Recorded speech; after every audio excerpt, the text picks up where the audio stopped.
Hello. आज की इस वीडियो में हम देखेंगे जावा का कंपाइलेशन प्रोसेस।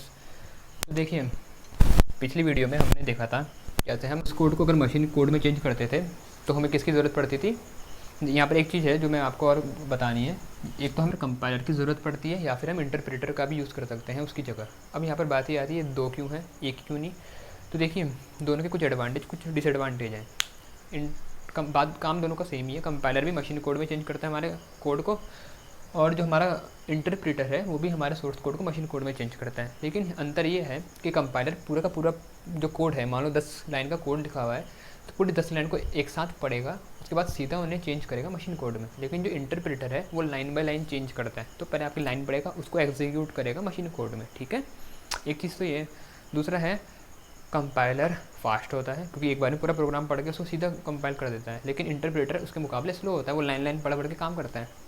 लेकिन दोनों के कुछ एडवांटेज डिसएडवांटेज है, ये बात याद रखना। तो कभी किसी का यूज़ करते हैं, किसी का हम किसी जगह किसी दूसरे का यूज़ करते हैं। तो कुछ लैंग्वेज हमारी इंटरप्रेटर का यूज़ करती है, जैसे पाइथन होगी, और जबकि कई लैंग्वेज जो सिर्फ कंपाइलर का यूज़ करती हैं। और एक चीज़ और याद रखना, जो जावा है ये दोनों का यूज़ करती है, कंपाइलर और इंटरप्रेटर का।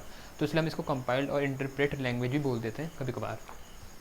तो देखो, एक चीज़ ये है, एक चीज़ आप और याद रखना, अगर मैंने किसी सोर्स कोड को मशीन कोड में चेंज किया है तो पहली चीज़ तो जिसमें ऑपरेटिंग सिस्टम में बैठ के उसे चेंज कर रहा हूँ तो उस ऑपरेटिंग सिस्टम पर ही चलेगा। ये तो मैंने पिछली वीडियो में बता दिया आपको। एक और चीज़ होती है, जिस कंप्यूटर में उसको मैं कंपाइल कर रहा हूँ तो उसका जो CPU है तो वो उसी CPU के आर्किटेक्चर पर ही चलेगा। अब ये क्या, अब ये CPU का आर्किटेक्चर, अब ये क्या होता है, देखो मैं आपको समझाता हूँ। देखो, एक CPU है, ये समझता क्या है, सिर्फ 0 और 1। ये तो हमें पता है। अब जब कोड कंपाइल होता है ना, तो हमें पता है कई स्टेप में होता है। पुराने कंपाइलेशन की बात बता रहा हूँ। तो अगर बीच में कहीं ऐसा भी होता है, ये ऐसा कहीं इंस्ट्रक्शन बना, मान लो जैसे कोई दो चीज़ हम ऐड करवा रहे हैं, तो ऐड A, H। अब ये जो इंस्ट्रक्शन है, ये हमारे जैसे असेंबली लैंग्वेज में होता है वैसे इंस्ट्रक्शन है। तो कहीं ना कहीं बीच में कंपाइलेशन के प्रोसेस में ऐसे इंस्ट्रक्शन बनते हैं। अब देखो, इसमें होगा क्या, जब ये, अब ये तो समझ में आएगा नहीं, CPU के 0 1 समझ में आता है, तो इसको इस पूरे को 0 1 में चेंज करना पड़ेगा। अच्छा, मैं आपको इसका मतलब बता देता हूँ। जैसे ऐड A, H लिखा है, इसका मतलब होता है ऐड H की वैल्यू A में ऐड करो, और H और A यहाँ पर क्या है, रजिस्टर है। ये रजिस्टर मतलब CPU में होते हैं। ठीक है, A का मतलब ये एक्यूमुलेटर है, ये मतलब ऐड उड करने के टाइम पे काम आता है। तो काफ़ी आगे की चीज़ है, पर मैं बेसिक बता रहा हूँ आपको। तो मतलब ये ऐसा होता है अंदर कहीं ना कहीं। तो आपने लिखा प्रोग्राम बड़ा अच्छा इंग्लिश में, लेकिन आखिर में कहीं ना कहीं ऐसा हो रहा होगा। ठीक है, तो जब ये ऐड करेगा तो आखिरी में इसको 1 0 में चेंज करना है। अब ये ऐड जो है, अब यहाँ पर दिक्कत ये आई, ये ऐड की जो कॉरस्पॉन्डिंग वन, इसकी जो फॉर्म है बाइनरी में ऐसी हो सकती है, मान लो 1 0 1 1 0 1 1।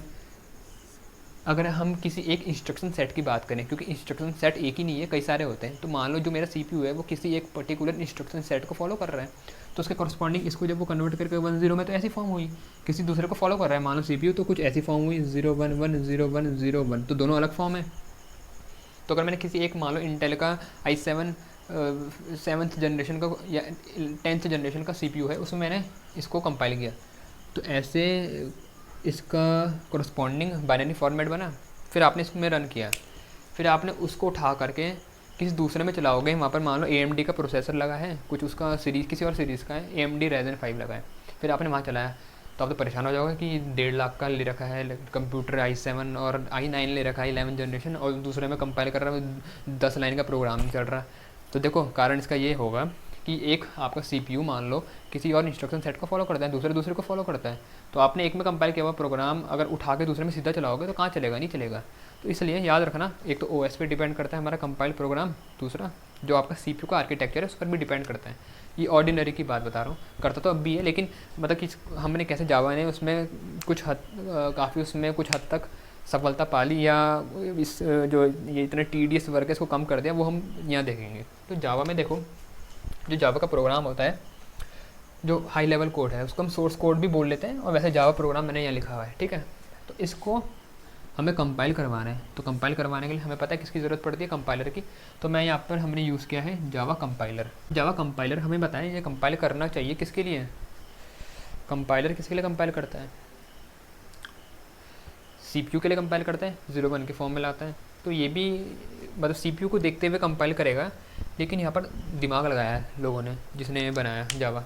उसने बोला यार अब सीपीयू को देखते हुए कंपाइल करेगा तो पुरानी वाली मुसीबत हो जाएगी, फिर एक के लिए कंपाइल होगा, बार बार करना पड़ेगा। तो उसने दिमाग लगाया कि हम ऐसा ना नकली सीपीयू बनाते हैं, तो उसको लगेगा कि मैं इस सीपीयू के लिए कंपाइल कर रहा हूँ, वहीं उसका बेवकूफ़ बनेगा, नकली के लिए करवा लेंगे कंपाइल, बाद में हम हमारा जो मेन सीपीयू है उसके लिए करवा लेंगे।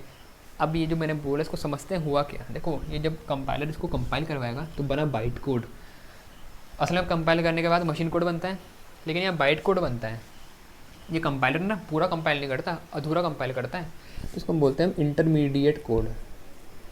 इंटरमीडिएट कोड बीच का कोड है, बीच का बाइट कोड। इसमें कुछ काम की चीज़ें कंपाइल कर दी इसने, जिन जो हर जगह किसी भी ऑपरेटिंग सिस्टम पर सेम रहेगी। मतलब इसके बाद मैंने अगर इसे विंडोज़ पे चलाना है तो वहाँ पर भी इसने वो कंपाइल करके यहाँ रख दी हैं जो विंडोज़ पर भी कुछ फ़र्क नहीं पड़ेगा, मतलब वहाँ भी वही होना था। ऐसी जो चीज़ें लिनक्स में भी, मतलब कहने का मतलब ये है यहाँ पर वो चीज़ें इस कंपाइलर ने कंपाइल करके बाइट कोड में बना दी जो विंडोज़, लिनक्स और जो हमारा वो है मैक ओएस है वहाँ पर सेम रहने वाली। मतलब सारे ऑपरेटिंग सिस्टम पर जो चीज़ें सेम होनी थी तो इसने यहाँ वो कंपाइल करके रख दी ताकि आगे के लिए काम बच जाए, स्पीड अच्छी मिले हमें आगे प्रोसेस करते वक्त। यहाँ तक तो ठीक है।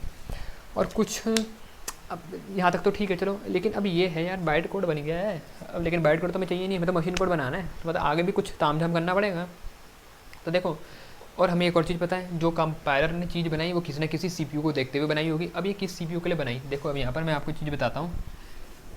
इसने जिस सीपीयू के लिए बनाई है उसका नाम है JVM। जे का मतलब है जावा, वी का मतलब है वर्चुअल और एम का मतलब है मशीन। अब देखो यहाँ पर मशीन का मतलब यहाँ पर सीपीयू के लिए है, वर्चुअल का मतलब है जो असली में ना हो, वर्चुअल। तो यहाँ पर असली सीपीयू नहीं है तो कैसे सॉफ्टवेयर सीपीयू है ये, तो सॉफ्टवेयर सीपीयू है।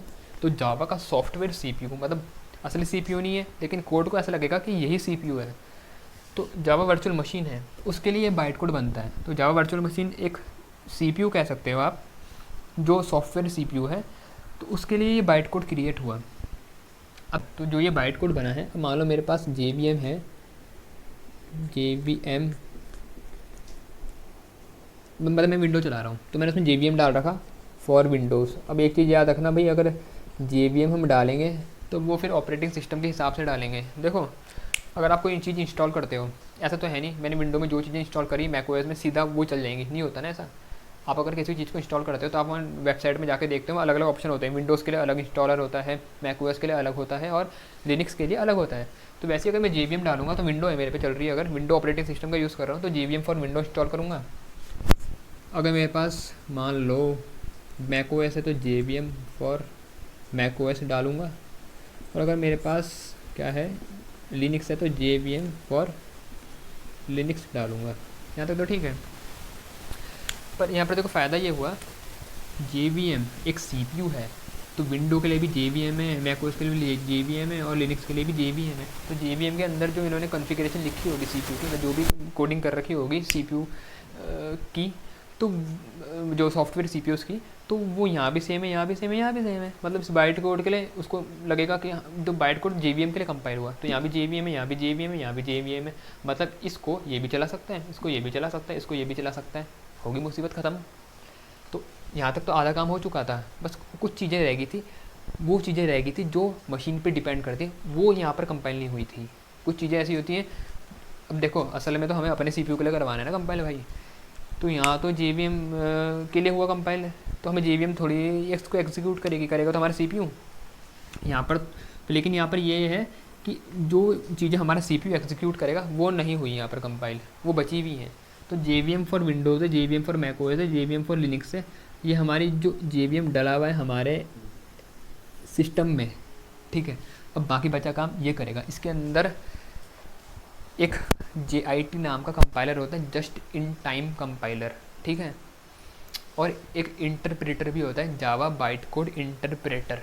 तो जो जावा का बाइट कोड इंटरप्रेटर है, या सीधा कह लो तुम जावा का इंटरप्रेटर, वो बनाएगा इसने मशीन कोड।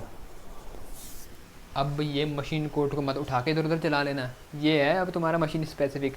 अब ये तुम्हारे CPU पर चलेगा जिस पे तुमने इसको आगे ये कराया है, ठीक है। तो तभी यहाँ तक का काम ये था कि यहाँ तक तो हर एक के लिए सेम था, लेकिन ये काम तुम्हारी आगे का सिर्फ तुम्हारी मशीन, तुम्हारे कंप्यूटर के लिए है स्पेसिफिक। तो जावा इंटरप्रेटर इसको मशीन कोड बनाएगा फॉर विंडोज़ साथ ही साथ तुम्हारा जो CPU है उसके लिए भी। ऐसे ही यहाँ पर भी जावा इंटरप्रेटर बनाएगा, देखो। लेकिन यहाँ पर जावा इंटरप्रेटर तो मैंने लिख दिया, लेकिन यहाँ पर एक JIT नाम का कंपाइलर भी काम करता है, उसको बोलते हैं just in time. Just in time नाम से पता चल रहा है मुझे फटाफट। देखो कुछ चीज़ें यहाँ कंपाइल हो चुकी हैं, कुछ चीज़ें बची हैं जो यहाँ पर कंपाइल करनी है, मतलब जो तुम्हारे मशीन पर डिपेंड करती होंगी, CPU पर डिपेंड करती होंगी। तो बाकी बचा हुआ काम वो JIT नाम का कंपाइलर करता है। साथ ही साथ कुछ चीज़ें जिनको सिर्फ इंटरप्रेट करना है, जिनको सिर्फ एग्जीक्यूट करना है, वो जावा का इंटरप्रेटर करता है। तो यहाँ पर बनाया बाइट कोड जावा के कंपाइलर ने, यहाँ पर JVM में जावा का इंटरप्रेटर है, वो बनाएगा तुम्हारा मशीन कोड। साथ ही साथ एक JIT नाम का कंपाइलर भी है, जस्ट इन टाइम कंपाइलर, वो बची हुई चीज़ें कंपाइलर करके तुम्हारा मशीन कोड बनाता है। तो ऐसे यहाँ पर भी होगा और ऐसे यहाँ पर भी होगा। यहाँ पर भी जावा का इंटरप्रेटर होगा, बनाएगा तुम्हारा मशीन कोड, और ऐसे ही यहाँ पर भी होगा। तो मैंने लिख नहीं रहा हूँ हर जगह, मेरे को एक और चीज़ समझानी क्योंकि काम की अभी याद आ गई मेरे को। हाँ, जो तुम्हारा सोर्स कोड होता है, जब आप इसको सेव करते हो ना, तो मान लो आपकी फ़ाइल का नाम है हेलो आपने लिखा, और पीछे जो आप एक्सटेंशन लगाओगे वो आप लगाओगे .java, ठीक है। जो बाइट कोड बनता है ना, ये ऐसा बनेगा हेलो, पीछे ऑटोमेटिकली एक्सटेंशन लग जाता है .class नाम का, ठीक है। तो आप याद रखना .java एक्सटेंशन आपने जो कोड लिखा है उस पर लगाओगे, .class एक्सटेंशन आपके बाइट कोड का होता है, ठीक है। तो ये है जावा का कंपाइलेशन प्रोसेस। मेरे को लग रहा है आपको बढ़िया से समझ में आ गया होगा। यहाँ पर देखो, तो एक बार एक रिकैप कर लेते हैं। जावा का प्रोग्राम सोर्स कोड बोल लेते हैं, हाई लेवल कोड बोल लो। जो .java एक्सटेंशन का होता है, इससे हम सेव करते हैं फाइल को। उसके बाद उसका कंपाइलर बाइट कोड बनेगा। बाइट कोड तक का काम आप किसी भी कंप्यूटर पे बना लो, कोई फ़र्क नहीं पड़ता। आगे की चीज़ डिपेंड करती है आप इसको एग्जीक्यूट किस पे करवाना चाह रहे हो। तो जिस कंप्यूटर पर आप इसके आगे इसको चलाना चाह रहे हो उसका आपको जावा वर्चुअल मशीन डालना पड़ेगा। विंडो के लिए तो विंडो का डालो, मैकओएस के लिए मैकओएस का डालो, जो आपका ऑपरेटिंग सिस्टम है उसका डालो। आधा काम यही हो चुका है। इसका बाइट कोड नाम, अच्छा बाइट कोड नाम क्यों पड़ा इसका? देखो बाइट कोड, इसमें ना जो ये इंस्ट्रक्शन होते हैं इस टाइप के, ये 1 बाइट के होते हैं। 1 बाइट 8 बिट के बराबर होती है, ठीक है। तो इसलिए इसका नाम पड़ा है बाइट कोड। जो इंस्ट्रक्शन है वो 1 बाइट के हैं। तो अब ये जो बाइट कोड है हमें पता है, आधा काम यहाँ पर हो चुका है। बाकी बचा हुआ काम हमारे ये जो जिस मशीन में आप एग्जीक्यूट करें वहाँ पर होता है। तो आधा काम यहाँ हो चुका है, आधा ही करना है वहाँ पर काम। तो हमारा मतलब टाइम बच गया एग्जीक्यूशन का, और स्पीड भी हमारी अच्छी मिलेगी हमें, मतलब ज़्यादा टाइम बर्बाद नहीं होगा, आधे काम करना है। तो यहाँ पर हमारा JVM एग्जीक्यूट करता है इसको, जिस मशीन पर हम रन कर रहे हैं उसको देखते हुए। वैसे अगर मैकओएस पर है कर रहे हैं एग्जीक्यूट, तो मैकओएस का JVM करेगा इसको इंटरप्रेट उसके मशीन कोड में जो उस मशीन पर चलेगा, ठीक है। तो ये है हमारा जावा का कंपाइलेशन प्रोसेस। तो मुझे लगता है आपको समझ में आ गया होगा बढ़िया से। तो लाइक ठोक देना, सब्सक्राइब भी कर देना नहीं करा है तो। फिर मिलते हैं नेक्स्ट वीडियो में, तब तक के लिए बाय।